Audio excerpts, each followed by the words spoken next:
নমস্কার ফ্রেন্ড, আজ আমি বানাবো দেশি চিকেনের ঝোল নতুন আলু দিয়ে। তার জন্য এখানে 500 গ্রাম মতো চিকেন ধুয়ে রেডি করে নিয়েছি।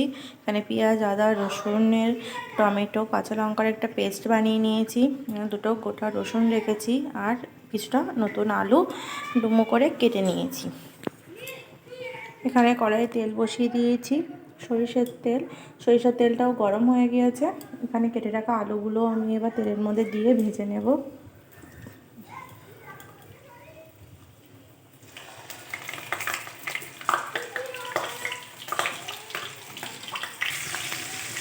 এই যে আলুটার মধ্যে 1 চামচ লবণ আর একটু হলুদ গুঁড়ো দিয়ে দিয়েছি। আলুটাকে লাল লাল করে ভেজে নেব।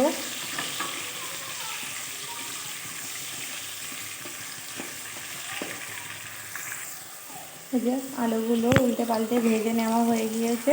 এবার আলুগুলো নামিয়ে নেব। যে আলু ভাজাটা তুলে নিয়ে এখানে কড়াইয়ের মধ্যে আমি লবণ আর একটু হলুদ দিয়ে দিয়েছি। এবার পেস্ট করে রাখা মশলাটা আমি এর মধ্যে অ্যাড করব, দিয়ে ভালো করে মশলাটাকে কষিয়ে নেব তেলের সঙ্গে।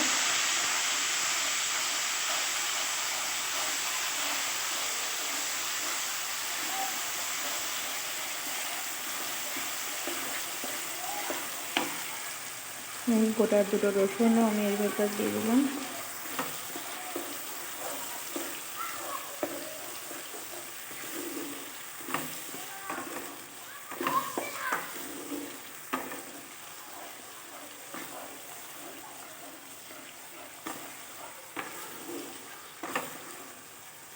কার কার এই গোটা রসুন মাংসের মধ্যে দিয়ে খেতে ভালো লাগে প্লিজ কমেন্ট করে তোমরা জানাবে। এই যে মশলাটা আমার কষানো হয়ে গিয়েছে। এবার আমি এই মাংসগুলো ওর মধ্যে দিয়ে দেব।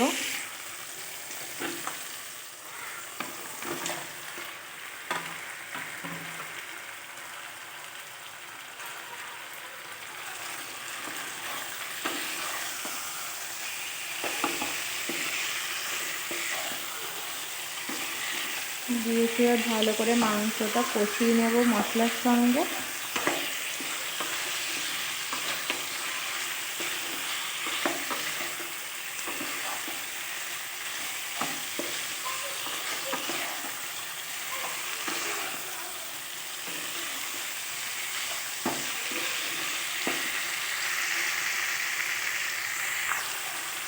এর মধ্যে আর একটু লবণ হলুদ দিয়ে দিয়েছি, জিরে গুঁড়ো আর লঙ্কা গুঁড়ো দিয়ে দেব।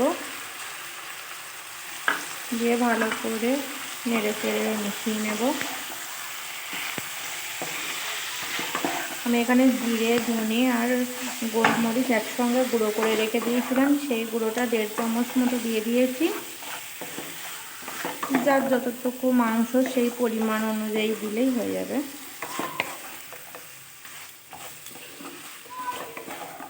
ভালো করে কষিয়ে নেব মাংসটাকে।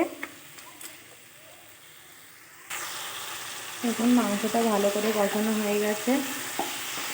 এবার আমি এখানে ঝোলের জন্য জল দিয়ে দেব পরিমাণ মতো। যেহেতু এটা দেশি চিকেন, তার কারণে আমি কুকারে 2টো সিটি দিয়ে নেব। এই যে জলটা আমি এই দিয়েছি, এর বেশি দেব না। এটা গরম হয়ে গেলে কুকারে ঢেলে দেব। দেখো ঝোলটা ফুটে গেছে। এবার আমি কুকারের মধ্যে দিয়ে দেব। দিয়ে কুকারের মধ্যে দিয়ে দিয়েছি, ভেজে রাখা আলুগুলো দিয়ে দিলাম। দিয়ে এবার ঢাকনাটা আটকে দেব, দিয়ে 2টো সিটি মেরে নেব। মাংসটা কুকার থেকে নামিয়ে কড়াইয়েও দিয়ে দিয়েছি। ঝোলটাও ফুটে গেছে, টকবক করে দেখো ফুটছে ঝোলটা। এর মধ্যে আমি 1 চামচ মতো, ছোটো চামচের 1 চামচ গরম মশলা গুঁড়ো দিয়ে দেব।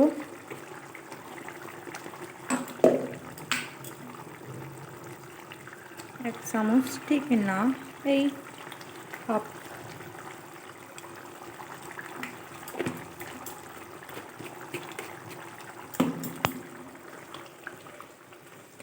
দিয়ে আর একটু ফুটে গেলেই রেডি হয়ে যাবে নতুন আলু দিয়ে দেশি মোরগের ঝোল।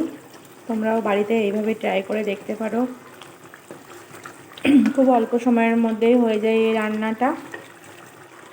কেউ চাইলে কড়াইও করতে পারে, কড়াই করতে গেলে টাইমটা একটু বেশি লাগবে, ওই কারণে আমি কুকারের মধ্যে দিয়ে দুটো সিটি মেরে নিয়েছি। যে মাংসটা হয়ে গেছে, ঝোল ফুটে শুকিয়ে এসছে, গ্যাসটা আমি বন্ধ করে দিলাম, নামিয়ে নেবো অন্য পাত্রে। এই যে নামিয়ে নিয়েছি, গরম ভাতের সঙ্গে দেশি মোরগের ঝোল। আমার এই রেসিপিটা যদি আপনাদের ভালো লেগে থাকে তাহলে প্লিজ চ্যানেলটাকে সাবস্ক্রাইব করবেন, লাইক কমেন্ট করবেন। বাই।